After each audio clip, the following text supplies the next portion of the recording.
अस्सलाम वालेकुम। मैंने लिंक शेयर कर दिया है, देखते हैं आप लोगों में से कौन लोग ज्वाइन करते हैं। तो हमने आज दो क्वेश्चन करने हैं, और first one is law of diminishing marginal utility and other one is law of equi marginal utility. Okay, the first one जो है वो हमारे पास है law of equi marginal utility. No, sorry sorry sorry, diminishing marginal utility. अच्छा, recording check करा था हो रही है कि नहीं हो रही, क्योंकि दो तीन दफा ऐसे मिस्टेक हो चुकी है। So here it is law of diminishing marginal utility. तो सबसे पहले दो चीजें समझनी है, व्हाट इज मार्जिनल यूटिलिटी। इससे भी पहले, what is utility. Utility is the satisfaction that you will receive after consuming. ठीक है, utility is what, satisfaction that you will receive after consuming goods and services। ठीक है जी। तो मार्जिनल यूटिलिटी क्या, marginal utility is additional satisfaction that you will receive after consuming one additional unit of a product।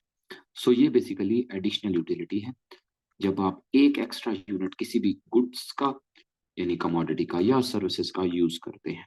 ठीक है जी। तो अब आपने basically क्या करना है, डेफिनेशन देखनी है इसकी। तो ये यहाँ से यू विल स्टार्ट, इसे कर देंगे the continuous.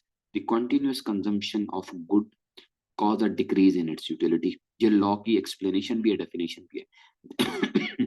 This tendency of utility is called law of diminishing marginal utility. तो यहां तक आ जाएंगे। उसके बाद प्रोफेसर मार्शल ने जो डेफिनेशन दी वो बता देंगे।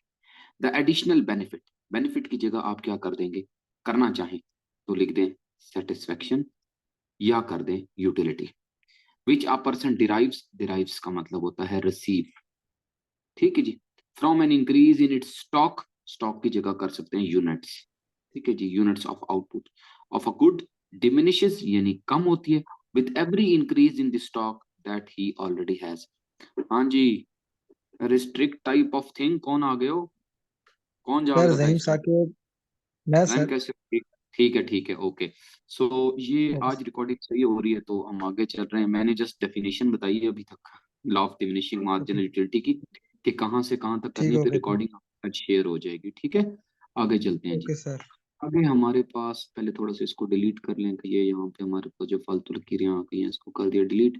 अच्छा जी, तो आगे चलते हैं जी। अच्छा, तो मैं जो आप लोगों को डिफाइन कर चुका था ना कि law of diminishing marginal utility कैसे करना है, ये बाकी सब जो है ना ये आपने डिलीट कर, ये आपने नहीं करना। बस वो फर्स्ट लाइन की, फर्स्ट लाइन के बाद ये सब आपने नहीं करना। उसके बाद you will start from here, ये भी आपने नहीं करना। एग्जाम्पल जस्ट आपने लिखना है अपनी बुक से एक्सप्लेनेशन, और एक्सप्लेनेशन के बाद आपने ये टेबल बनाना है। ये मैंगो की यूनिट्स हैं, पहली दूसरी तीसरी चौथी पांचवी, ये आप मेंशन कर देंगे।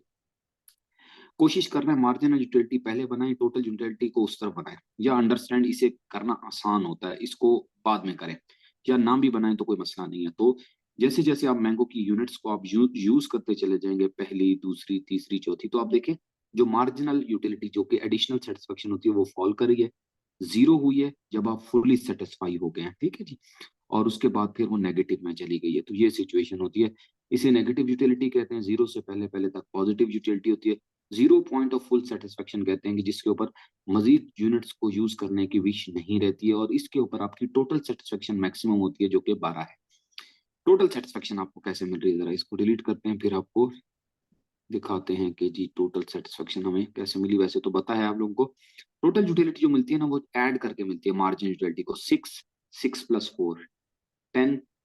अच्छा, 10 + 2, 12, 12 + 0, 12, और फिर 12 में से -2 कर देंगे तो 10 आ जाएगा। तो ये जिग जैग यूं चल रहा होता है, दिस लाइक दिस, -2 करेंगे फर्दर।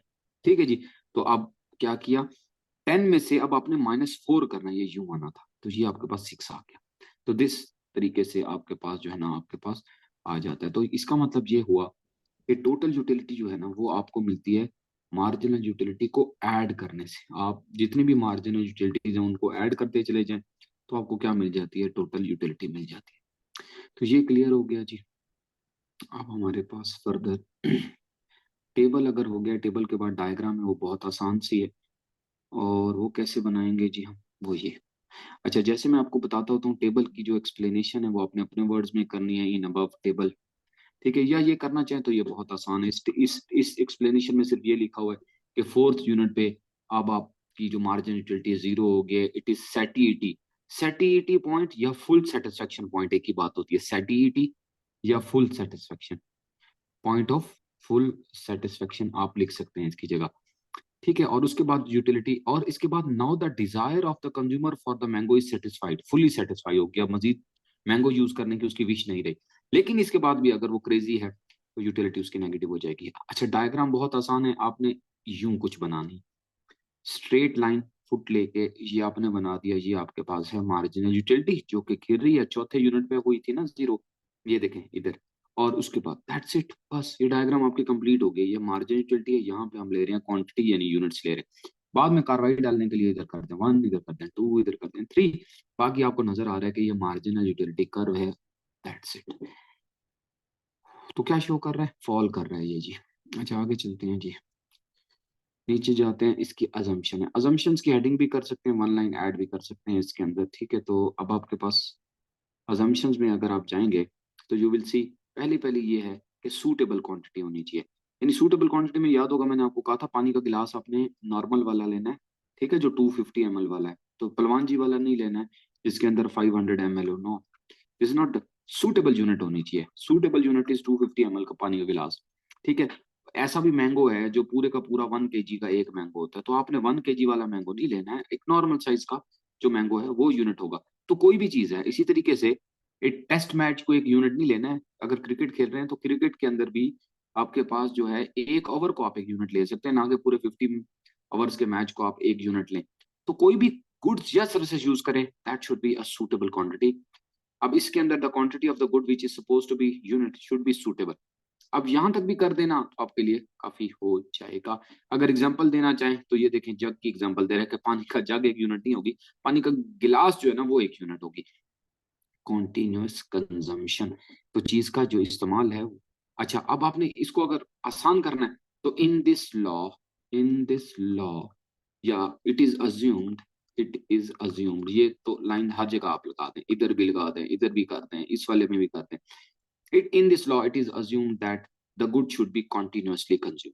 कॉन्टिन्यूसली हमने जो भी चीज यूज करनी है वो कॉन्टिन्यूसली करनी है। अगर बीच में गैप देते रहेंगे आधे आधे घंटे का, लाइक 1 1 आवर का, तो सेटिस्फेक्शन फिर फॉल नहीं करेगी, ये बताता है हमें ये लॉ।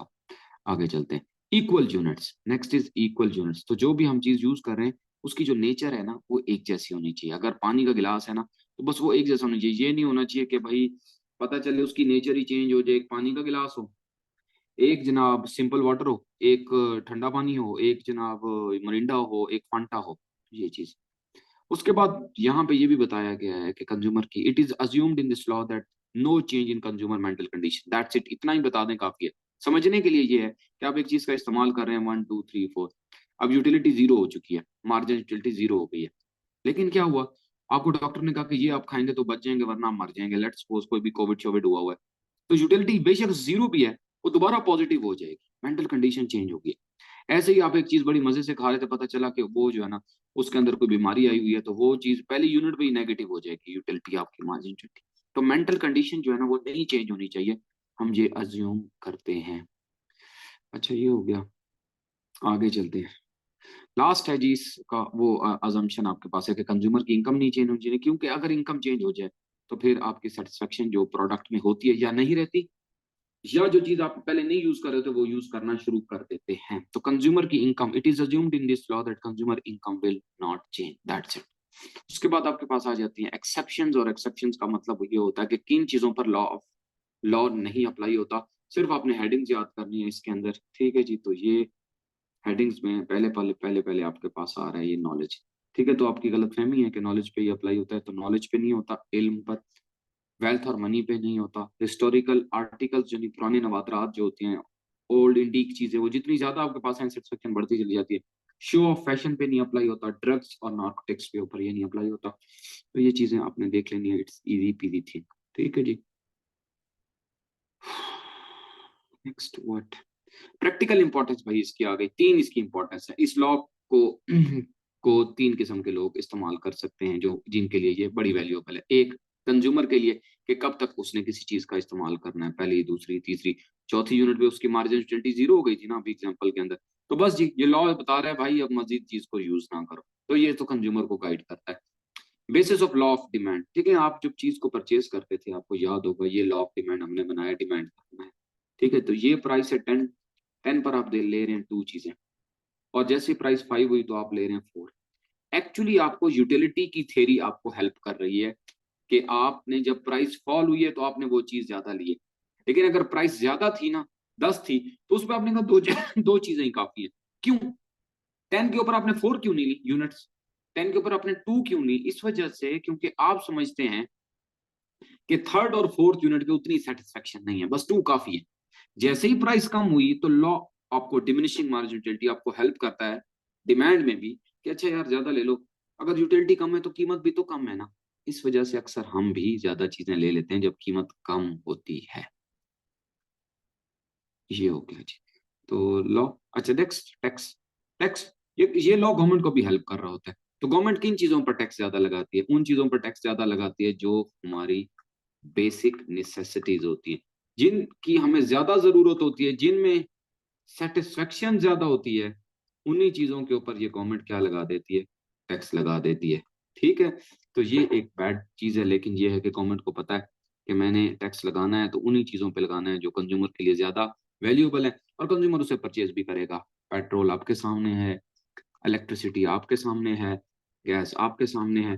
तो हर बेसिक नेसेसिटी के ऊपर इन्होंने टैक्स लगाते हैं क्योंकि वो उसमें सेटिस्फेक्शन ज्यादा होती है, ठीक है जी। तो ये लॉ आपका एंड हो गया, इसे चेक करते हैं कि इसकी वीडियो कैसी बनी है, तो फिर इंशाल्लाह आपके साथ शेयर कर देंगे। ठीक है भाई जाइम कादरी, ओके फिर अल्लाह हाफिज।